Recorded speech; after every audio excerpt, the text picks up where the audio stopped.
Now, a warning tonight from a local arborist after tragedy strikes in a West Warwick neighborhood. It was just yesterday when a man was pinned and killed by a falling tree while trying to cut it down. NBC 10's Erin Coogan reports. A West Warwick neighborhood morning this weekend after what was supposed to be a routine chore taking a turn for the worst.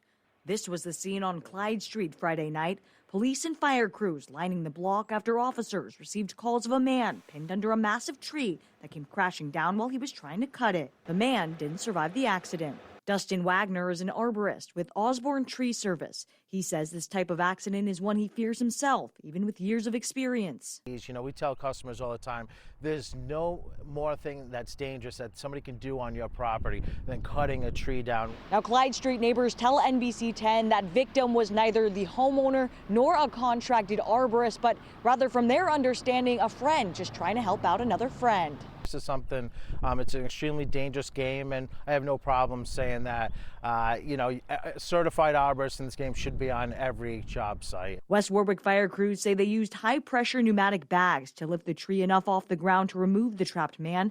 Police have not yet identified the victim. Reporting in West Warwick, Erin Coogan, NBC 10 News.